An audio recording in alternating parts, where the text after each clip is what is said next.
So I actually love transparent technology. For example, this Game Boy Color, which is gorgeous, or this iPod, which has been modified to look completely clear.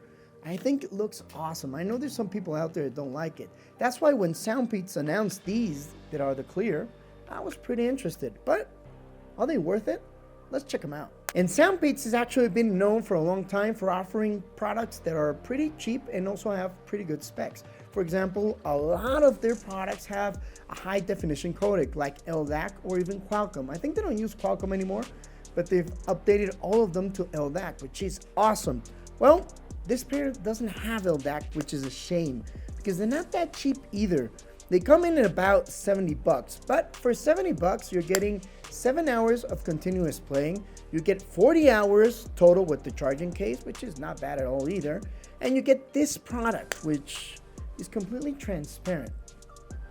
Some people might like it, some people might not. I think it's pretty cool. But what else do you get?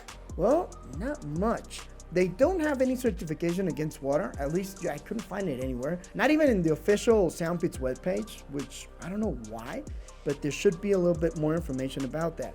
They are compatible with the application, but you can do just a couple of things with them. You can equalize them, you can update the firmware, but you can't modify the touch controls. You can only block them. So if you don't want them constantly activating, you can deactivate that directly in the application. But you can personalize them, which I think would have been awesome, and you can do in other pairs from the same brand.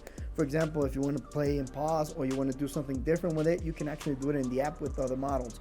But this one doesn't do it. So I definitely think SoundPeats was actually going for the design here. They weren't that concerned about all the technology they were going to pack in these.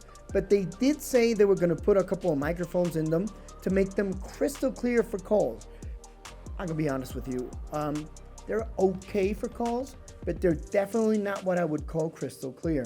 But I'll put a little example for you to be the judge. So this is what the SoundPeats Clear sound like. I definitely wouldn't say they're crystal clear. I think they're decent. They're probably above average. And I think you can use them for casual calling. Nothing that I would use actually at work or professional calls, but what do you guys think? Now, the most important thing in a pair of earbuds, I think, is actually how comfortable they can be and also sound quality. Comfortable wise, I have to tell you, these are extraordinary, and I'm not exaggerating when I use that term. I don't use that lightly. These are excellent. I normally don't go for this type of earbuds because they end up slipping down. I can't move, I can't jump with them, but these don't move a centimeter. I think SoundPeats nailed it with the ear tips, which are pretty ergonomic. They go in perfectly. They're not too deep. They're not too shallow. I think they're perfect. And I think that's the best point these have, and there's a lot of potential there. There's also the matte finish in the interior, which helps a lot with sweat, because some brands actually use glossy interiors, and that's terrible, especially when you sweat. They start slipping a lot, or even when you grab them.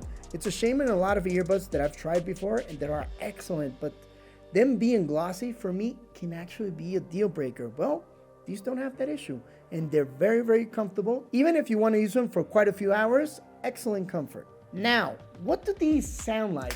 What's the type of audio they have? The clears, the vocals are, they're okay. They're not bad. They don't mix with the mids, but the mids, it's the part that I least like about these earbuds. I think they're a little bit dirty and they're dangerously close to the bass. That means with some frequencies, they could barely get away with not mixing with the bass, but it's barely usable if you ask me. The bass is excellent. It's pretty punchy, it's pretty loud, and I think that's what they were going towards. But I don't know, not knowing if I can use them for running, not knowing if they're not water resistant, I think these would be like an energetic pair you would use at the gym listening for punchy music, but nothing audiophile grade whatsoever, nothing focused to vocals or focused to clears. I don't know. These are quite an enigma for me. I can tell you though, they are one of the most pretty pairs I've ever seen and one of the most comfortable ones as well. They also have a gaming mode, but this gaming mode is also a little bit limited. It's only 90 milliseconds. If you want to play something competitive on your phone, like maybe Call of Duty Mobile, or you want to play PUBG, you want to play Free Fire or anything like that, I wouldn't use these. 90 milliseconds is a lot. I actually recommend 60 milliseconds or less for competitive playing. That's actually the sweet spot. Anything above that, I would not use. But I also want to know, would you guys buy these only for what they look like? Pretty, but definitely not my favorite pair from SoundPeats, except from the aesthetics. I love what they look like. Let's hope in the future they do a better job with the internals and the audio quality, but at least they're trying something new. Would you guys buy them?